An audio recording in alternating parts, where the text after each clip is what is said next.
Shalom, kembali lagi bersama saya Ida Kristiana. Saat ini saya akan menyampaikan firman Tuhan dengan judul respon, gitu ya. Jadi apapun dalam kehidupan kita, kita berhak untuk punya respon, saudara. Kita mungkin mengalami satu peristiwa yang tidak enak, kita disakiti, kita diperlakukan tidak adil, kita dijatuhkan, kita difitnah gitu ya. Dan itu nggak enak. Dan kita punya respon. Responnya apa, saudara? Kita bisa marah, kita bisa sakit hati, kita bisa kecewa, kita bisa kepahitan. Ya, kita bisa aja punya respon semuanya itu. Kita manusia tinggal di dalam daging gitu ya. Tapi sebaliknya kita juga punya bisa loh kita punya respon yang positif. Saat kita dijatuhkan, dihianati, disakiti, kita masih bisa mengasihi, kita masih bisa punya respon sabar, kita masih punya respon tidak marah, ya, mengampuni, percaya, ikhlas, legowo. Itu respon-respon yang kita punya free will untuk mengambil, saudara. Kita mau ambil respon positif atau respon negatif. Tapi tahukah saudara bahwa respon kita itu sangat menentukan apa yang akan kita terima. Ya, respon kita sangat menentukan apa yang akan kita terima, apa yang akan kita dapatkan. Nah, satu kali ketika mempersiapkan firman ini, Tuhan ingatkan tentang kisah Musa. Musa yang tidak masuk tanah perjanjian. Saudara, kalau kita tilik kembali kehidupan Musa ini, Musa itu seorang yang saya bilang penuh dengan anugerah Tuhan. Sejak dia lahir udah dipilih Tuhan ya, dia terluput loh dari kematian. Kemudian dia dibawa oleh putri Firaun, dia dipelihara, dibesarkan di lingkungan kerajaan yang otomatis dari sisi pendidikannya pasti bagus, makanannya pasti bagus ya. Ya, terus apalagi kebiasaan kerajaan pasti bagus gitu. Tertata, dikasih yang terbaik. Itu yang didapat oleh Musa, saudara. Dan Musa ini seorang yang dipilih Tuhan untuk membebaskan bangsa Israel dari tanah perbudakan, yaitu tanah Mesir. Gitu ya. Dan Musa ini tidak hanya dibesarkan dalam lingkungan kerajaan, saudara, bahwa ketika dia udah dewasa sekalipun ya, Tuhan pun urapi dia luar biasa gitu ya. 40 tahun pertama dia dibesarkan ya di Mesir. 40 tahun kedua dia bergumul ya karena dia pernah membela bangsa Ibrani gitu ya. Kemudian sempat membunuh orang Mesir, terus dia menjadi buronan. 40 tahun, saudara, dia bersembunyi gitu ya. Alkitab mencatat dia bersembunyi gitu ya, si Musa ini, sampai akhirnya Tuhan memanggil Musa ini sebagai pembebas. Dan 40 tahun berikutnya dia di padang gurun membawa bangsa Israel keluar dari tanah Mesir. Tapi coba tilik perjalanan Musa membawa bangsa Israel ke tanah Mesir. Wow, luar biasa penyertaan, kuasa, mujizat Tuhan yang Tuhan nyatakan dalam kehidupan Musa. Musa diberikan keberanian untuk berkata-kata ya. Bahkan dia diberikan kuasa untuk mendatangkan tulah-tulah ya. Kita tahu 10 tulah yang sangat terkenal itu, saudara, dan kita juga tahu kejadian yang sangat fantastis di mana laut Teberau terbelah. Gitu. Berarti Musa ini seorang yang luar biasa, seorang yang spesial banget di hati Tuhan ya. Walaupun memang Musa sering ngomong, Tuhan, aku tuh nggak pandai berkata-kata gitu kan. Aku nggak bisa ini, nggak bisa itu. Tapi Tuhan terus membesarkan hatinya Musa. Tuhan support Musa, Tuhan kirimkan penolong yaitu Harun untuk bisa mendampingi Musa gitu ya. Musa ini spesial banget gitulah. Tapi saudara, sebesarnya karunia, sebesarnya pengurapan, sebesarnya anugerah Tuhan, manusia itu masih tinggal di dalam daging. Saya dan Anda ini masih tinggal di dalam daging. Kita wajar banget kalau kita masih suka marah, saudara. Wajar kalau kita emosi gitu ya. Terkadang tekanan begitu besar, tekanan begitu berat, tekanan begitu luar biasa sampai tingkat kesabaran kita itu sampai puncak dan akhirnya meledak gitu ya. Saya tahu gitu ya, kita semua pernah yang namanya marah, emosi, karena kita manusia punya emosi gitu ya. Kita punya emosi yang bisa saja emosinya positif atau negatif gitu ya. Dan ada satu peristiwa di mana bangsa Israel itu udah haus banget gitu ya. Aduh, haus gitu ya. Dan saudara, kalau kita tidak pernah tinggal di padang gurun, mungkin kita tidak akan bisa membayangkan betapa hausnya kalau memang lagi haus gitu ya. Nah, satu kali saya diberi kesempatan ya beberapa waktu lalu untuk pergi ke US, ke Amerika. Nah, kalau di daerah Amerika Timur itu lebih ke hijau banget gitu ya, saudara. Dan saya tidak menyangka juga ketika saya ke Amerika Barat ya, di West Coast gitu ya, di daerah California. Nah, itu ternyata banyak sekali gunung batu, saudara. Gunung batu. Dan di Amerika saya melakukan perjalanan dari Los Angeles ke Grand Canyon ya, mungkin Anda semua pernah mendengar Grand Canyon, tempat yang sangat luar biasa gitu ya. Nah, Grand Canyon ini letaknya di Arizona, dan di dekat Arizona itu pun ada yang namanya Nevada. Nah, di situ kita familiar ya, ada padang gurun gitu ya. Dan saudara, sepanjang perjalanan itu kurang lebih 7 jam kita naik mobil ya, nyetir saya dengan suami. Kanan kiri itu adanya bukit batu, padang pasir, padang rumput gitu ya, campuran. Tapi itu saya bisa bayangin betapa gersangnya ini. Dan di situ saya merenungkan ya, oh kalau Ishak menabur di tanah yang kering itu keringnya mungkin sampai kayak gini kali gitu ya. Oh kalau sampai Musa harus mengeluarkan air dari tanah yang kering itu tanahnya, dari bukit batu itu mungkin bukit batunya sampai kayak gini gitu ya, saudara. Dan di situ saya bisa membayangkan memang suhunya beda ya. Suhunya itu kalau dingin-dingin banget, kalau panas-panas banget kayak gitu, saudara. Dan kalau cuaca seperti itu rentan kita sebagai manusia itu gampang emosional ya. Emosi gitu ya, emosi gampang udah haus banget. Orang aja kalau di daerah kita, misal di Indonesia gitu ya, banyak sekali orang kalau lapar itu jadi tingkat emosinya jadi naik, saudara. Iya kan? Nah, disinilah saudara saya mau katakan bahwa ketika bangsa Israel itu mendesak Musa, oh pokoknya intinya aku haus gitu loh. Kamu itu udah bawa aku ke sini, berikan kami air supaya kami dapat minum gitu. Dan bangsa Israel kan di zaman itu ya punya style kayak sungut-sungutnya tinggi terus mengintimidasi banget gitu loh. Kata-katanya kayak gini, bisa dibaca nanti di Keluaran 17 ya. Kata-katanya seperti ini. Mengapa pula engkau memimpin kami keluar dari Mesir? Nyalahin kan ya. Untuk membunuh kami, anak-anak kami, dan ternak kami dengan kehausan. Hei Musa gitu. Musa begitu diintimidasi luar biasa, orang berseru-seru kepada Musa. Dan akhirnya apa? Musa ya berseru-seru sama Tuhan, gimana ini? Gitu kan ya. Gimana ini? Terus di kisah yang pertama ini, akhirnya Tuhan menyuruh Musa untuk apa? Memukul tongkat ke bukit batu, gitu kan ya. Kau pukul gunung batu itu gitu, dan di dalamnya akan keluar air sehingga bangsa itu dapat minum. Lalu diperbuatlah Musa di depan mata tua-tua Israel. Dinamailah tempat itu Mara dan Meriba. Ya, itu tempat di mana bukit batu, gunung batu itu dipukul pakai tongkat ya. Kau pukul itu gunung batu.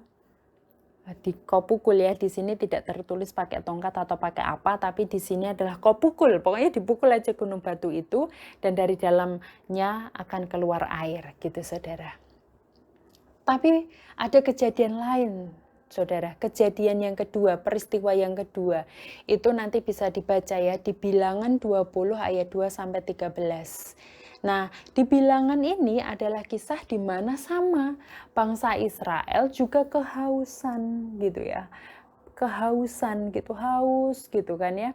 Dia pengen minum gitu. Dia ngomongnya kayak gini lagi bangsa Israelnya. Sekiranya kami mati binasa pada waktu saudara-saudara kami mati binasa di hadapan Tuhan, mengapa kamu membawa kami di padang gurun ini gitu ya. Supaya kami mati gitu kan. Mati di situ. Kata-katanya nggak enak saudara, itu mengintimidasi. Terus ada lagi gini, mengapa kamu memimpin kami keluar dari Mesir untuk membawa kami ke tempat yang celaka, yang bukan tempat menabur, tanpa pohon ara, tanpa anggur, tanpa delima. Bahkan air minum pun tidak ada loh. Aduh saudara, Musa ya, sehebat-hebatnya Musa, dapat pressure yang luar biasa terus menerus, lelah juga saudara. Lelah juga, capek juga. Mungkin itu yang juga saudara alami dan saya alami. Gitu ya. Kita lelah, kita capek dengan tekanan yang begitu berat. Kita capek dengan tekanan yang begitu luar biasa. Kita capek, Tuhan, keadaan ini nggak enak gitu. Aku udah berdoa sekian lama.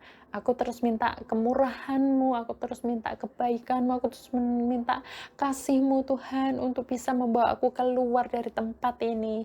Tapi Tuhan masih berkata, tunggu dulu, prosesmu belum selesai. Dan kita lelah, saudara.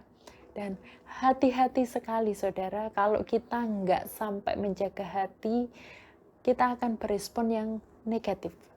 Dan kalau respon kita negatif, fatal saudara akibatnya ya. Dan apa yang dilakukan kemudian Musa datang lagi nih, kemudian tampaklah kemuliaan Tuhan kepada mereka. Tuhan berfirman kepada Musa, ambillah tongkatmu itu dan engkau dan Harun kakakmu harus menyuruh umat itu berkumpul, katakanlah, nah ya ini kuncinya, katakanlah di depan mata mereka kepada bukit batu itu supaya diberi airnya.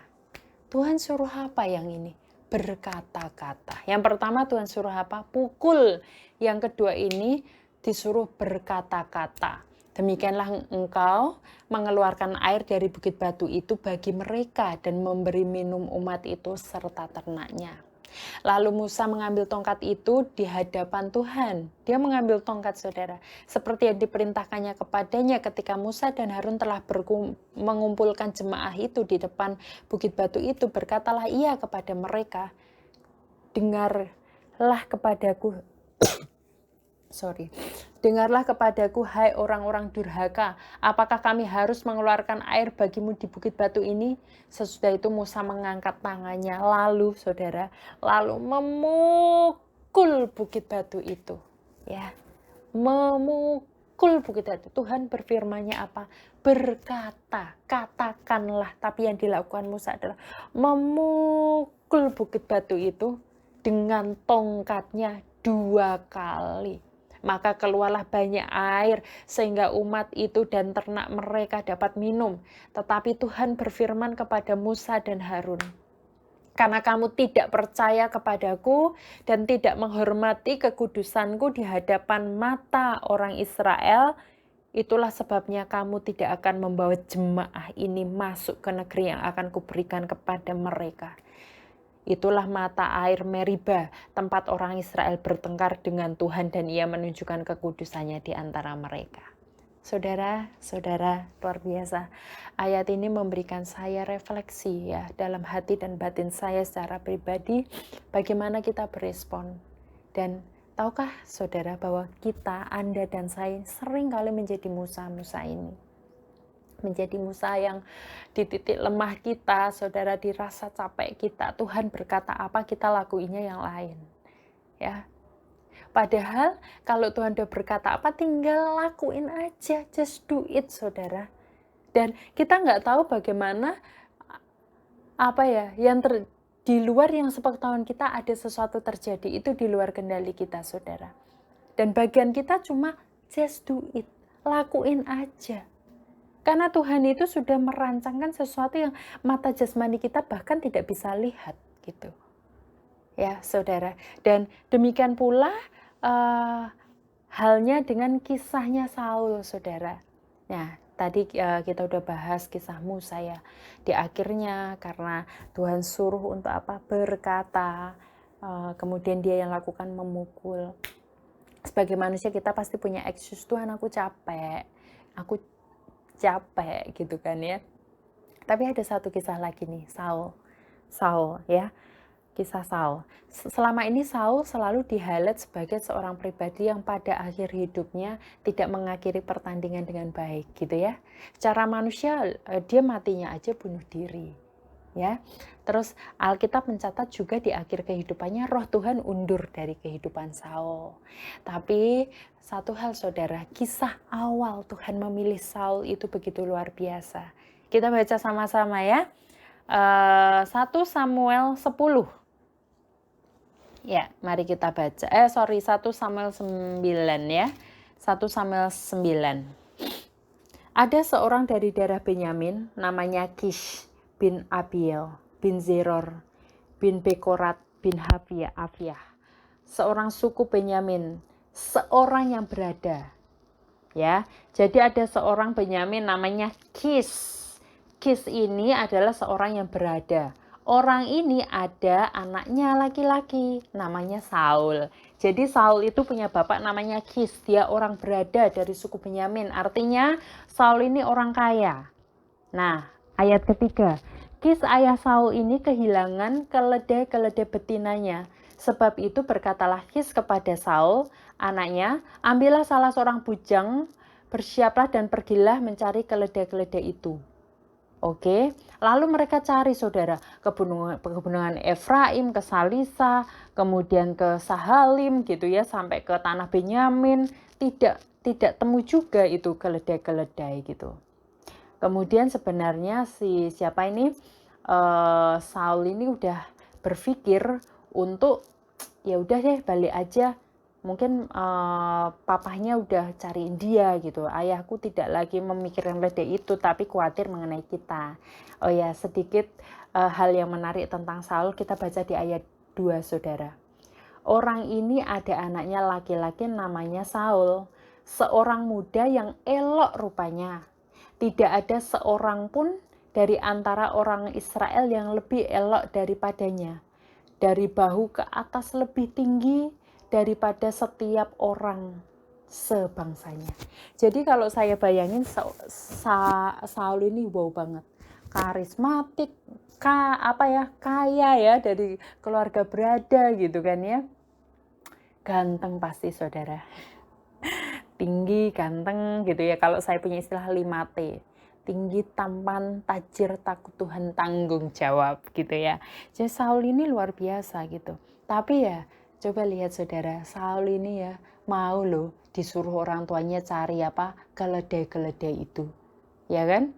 Dia punya bujang banyak gitu loh. Kenapa sih nggak yang pekerjaan lebih oke lah, ngapain lah yang lebih ada gengsinya lah gitu ya. Tapi Saul ini sejak awal Tuhan pasti suka dengan hatinya Saul yang punya kerendahan hati, taat sama orang tua gitu ya. Kemudian dia taat sama si bujangnya nyari keledai itu. Kemudian dia mau balik, tadi kita lanjutkan ayat 6, tetapi orang ini, bujang ya, berkata kepadanya, tunggu, di kota ini ada seorang abdi Allah, seorang yang terhormat, segala yang dikatakannya pasti terjadi.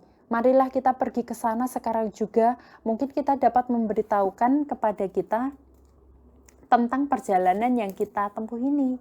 Jawab Saul, bujangnya itu, tetapi kalau kita pergi apakah yang kita bawa kepada orang itu? Sebab roti di kantong kita telah habis dan tidak ada pemberian untuk dibawa kepada abdi Allah itu. Kemudian jawab bujangnya, masih ada padaku 1/4 shikal perak. Itu dapat kita berikan kepada abdi Allah itu, maka ia akan memberitahukan kepada kita tentang perjalanan kita. Jadi dia berusaha datang ke pelihat. Kalau zaman itu ya saudara, kalau ada apa-apa yang terjadi di bangsa Israel, mereka berusaha mencari pelihat atau nabi untuk menanyakan petunjuk Tuhan gitu ya. Kemudian singkat cerita, di lain cerita ternyata on the spot nih, spontan akhirnya Saul sama bujangnya berencana, wah ya udah kita cari pelihat aja yuk gitu. Tapi di lain sisi di ayat 15 saudara, kita lihat ayat 15. Tetapi Tuhan telah menyatakan kepada Samuel sehari sebelum kedatangan Saul. Ini dua peristiwa yang berbeda, saudara. Saul adalah punya kehidupan sendiri, gitu. Ini di lain sisi ada yang Samuel. Samuel di tempat sendiri, gitu ya. Tetapi Tuhan telah menyatakan kepada Samuel sehari sebelum kedatangan Saul, demikian, besok kira-kira waktu ini, aku akan menyuruh kepadamu seorang laki-laki dari tanah Benyamin. Engkau akan mengurapi dia menjadi raja atas umatku Israel, dan dia akan menyelamatkan umatku dari tangan orang Filistin. Sebab aku telah memperhatikan sengsara umatku itu, karena teriakannya telah sampai kepadaku. Oke saudara, wow, tahu nggak saudara, ketika saya merenungkan ini ya, ketika saya merenungkan kisah ini,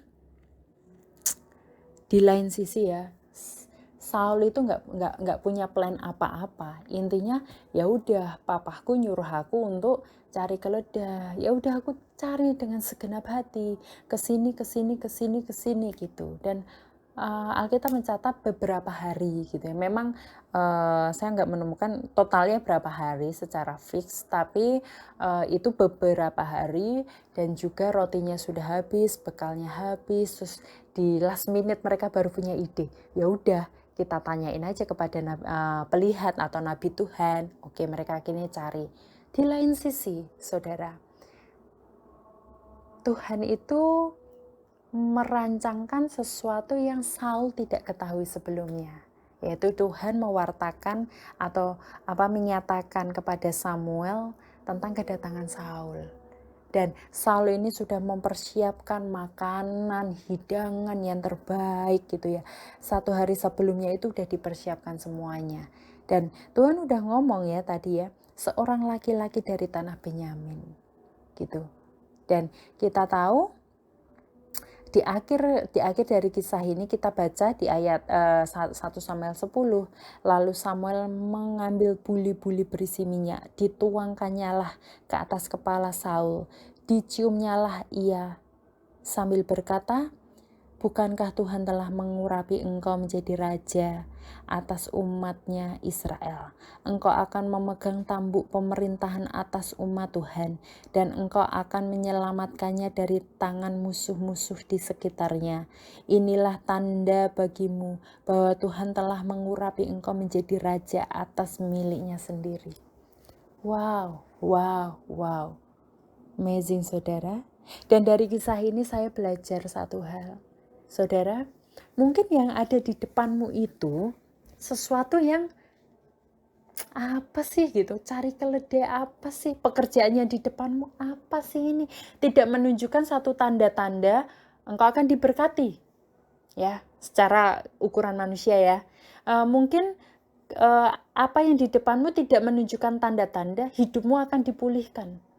Tidak menunjukkan tanda-tanda pasanganmu akan bertobat, pasanganmu akan berubah, tidak ada tanda-tanda bahwa kesembuhan terjadi, yang di depanmu tidak ada tanda-tanda bahwa pekerjaanmu ini akan menghasilkan sesuatu yang besar. Rasanya tidak ada tanda-tanda apapun gitu saudara. Tapi ketika kita berani punya respon yang baik atas satu peristiwa tertentu, itu akan menentukan hasilnya saudara. Dan banyak sekali dari kita anak-anak Tuhan suka banget sama yang namanya nubuatan, termasuk saya. Saya senang banget saudara dicenayangi, dipanggil hamba Tuhan terus dinubuatin. Saya senang banget gitu. Dan kadang kalau kita nggak hati-hati, kita salah fokus ya. Kita salah fokus, kita mencari kayak gitu-gitu gitu saudara. Tapi saudara, Tuhan memberikan saya pelajaran bahwa kamu itu loh, maunya cari apa yang terjadi 5 tahun, 10 tahun, 10 tahun, 50 tahun lagi apa yang akan terjadi, seperti itu loh. Tapi kadang kita lupa melihat apa yang di depan kita. Future starting from now katanya. Kemenangan-kemenangan kecil kita hari ini menentukan apa yang akan kita dapat ke depan. Jadi lebih daripada kita khawatir tentang hari depan, tangani hari ini dengan benar saudara. Kalau hari ini waktunya kita berespon mengampuni, ampuni. Kalau hari ini aku harus mengasihi, kasihi. Kalau hari ini aku harus mengerjakan pekerjaan ini dengan sungguh-sungguh, kerjakan. Kalau hari ini rasanya aku sudah menabur tapi tidak ada hasil, taburlah terus saudara. Karena kamu tidak akan pernah tahu benih yang ini atau benih yang itu yang akan berbuah. Menabur apa saudara? Keteguhan hati, menabur kesabaran, menabur cinta kasih, menabur kesabaran, menabur keikhlasan, menabur apa? Iman saudara. Menabur itu tidak harus, kita kalau bayangan menabur harus uang, enggak saudara. Ketika engkau menabur dengan mencucurkan air mata setiap hari, dengan penuh kesabaran, dengan penuh, aduh udah gak kuat Tuhan, aku pengen keluar Tuhan, aku pengen menyerah gitu. Aku pengen menyerah, aku pengen keluar, ini gak nyaman, ini gak enak, aku disudutkan, aku gak dihormati, aku gak dikasihi, kemudian apalagi aku diperlakukan tidak adil Tuhan, aku pengen menyerah, aku pengen membalas, pengen punya respon yang negatif gitu ya. Tapi saudara, kalau kita dengar kata Tuhan, ingat seperti kisah Musa tadi. Ingat kata Tuhan, kalau Tuhan bilang berkatalah, ya katalah. Jangan pukul saudara. Seperti juga kisahnya Saul tadi. Lakuin aja. Maka kita akan tahu apa yang akan terjadi di depan-depan nanti. Karena Tuhan sedang merancangkan sesuatu di luar apa yang mata kita bisa lihat, ya. Seperti kisah Saul hanya berusaha kasih yang terbaik, gitu ya. Kemudian apa? Ternyata di lain tempat Tuhan sedang mempersiapkan jalan bagi kehidupan Saul ini. Saudara, ya, makanya ayat firman Tuhan ngomong, bagi dialah yang sanggup mengerjakan jauh lebih besar daripada apa yang kita sanggup lihat dan sanggup doakan. Hari ini apapun pergumulan saudara, saya mau katakan, kuatkan dan teguhkan hatimu saudara. Miliki respon yang benar, miliki respon yang positif, tetap percaya sekalipun mata jasmanimu itu yang kau lihat negatif gitu. Karena ya jujur aja, mata jasmani kita ini, kalau bukti baik kita happy, kalau bukti buruk kita down saudara. Hari ini perkuat imanmu bahwa apa yang kau lihat di depan matamu secara jasmani itu bukanlah kesimpulan akhir. Itu bukan kesimpulan akhir, karena di tempat yang kau tidak lihat saat ini, Tuhan sedang mengerjakan sesuatu yang dahsyat dalam kehidupanmu. Oh, pemulihan itu sedang terjadi, saudara. Kesembuhan itu sedang terjadi. Anugerah Tuhan itu sedang mengalir, saudara. Upahmu sebagai orang yang hidup dalam kebenaran itu Tuhan sudah siapkan. Oh, firman Tuhan berkata, barang siapa yang menabur dan mencucurkan air mata, dia akan menuai dengan bersorak-sorak. Dan ya kita bisa lihat ya, akhir dari kehidupan Saul, karena dia tidak menjaga hatinya saudara, dia tidak menjaga hatinya, dia tidak punya respon yang tepat ya. Kalau kita belajar tentang Saul di akhir kehidupannya, dia banyak mengalami insecurity, dia khawatir, dia nggak sabar gitu ya, ketika harus menunggu Samuel mempersembahkan korban, ya dia ambil alih. Karena apa? Dia takut, wah kalau aku nggak mempersembahkan korban ini nanti perangnya kalah, tapi kalau nunggu Samuel kok nggak datang gitu ya. Itu apa? Respon. Semakin banyak kita izinkan respon yang namanya kekhawatiran, ketakutan, itu yang kita dengerin, itu respon kita akan salah saudara. Kita akan menjadi orang yang insecure, kita jadi curigaan, kita akan berkata-kata salah, bertindak salah, berbuat salah. Makanya hari ini denger aja apa yang Tuhan bilang saudara. Kalau Tuhan ngomong kasihilah musuhmu, ya kasihilah. Musuhmu aja suruh Tuhan kasih, apalagi pasanganmu, apalagi orang tuamu, apalagi anak-anakmu, apalagi bosmu, gitu, apalagi pemimpinmu. Itu firman Tuhan, dan secara manusia kayak terlihat rugi amat gitu ya. Tapi saudara, apapun yang kau tabur, kebenaran yang kau tabur itu tidak akan pernah kembali dengan sia-sia. Maka hari ini firman Tuhan berkata, responmu, respon kita itu yang menentukan hasil akhir hidup kita. Banyak orang menyerah dengan pernikahan mereka karena merasa udah tidak sejalan, merasa dikhianati, merasa tidak dihormati lagi. Saudara, semua itu masalah apa? Kedagingan kita. Saat daging kita disenggol senggol bacok gitu ya, senggol bacok gitu. Tapi Tuhan berkata apa? Kita harus matikan setiap keinginan daging. Buah-buah roh itu yang harus kita bangkitkan. Dan saya percaya kekuatan Tuhan yang penuhi hati kita, kekuatan Tuhan yang mampukan kita, kekuatan Tuhan yang menyertai kita, saudara, sehingga kita sampai pada akhirnya nanti bisa keluar menjadi seorang pemenang. Dan saya percaya Tuhan mengasihi Anda, Tuhan mengasihi saya. Kita boleh lemah. Kalau lemah datang ke Tuhan, Tuhan aku capek. Tapi mampukan aku Tuhan untuk aku bisa bertahan sampai akhir.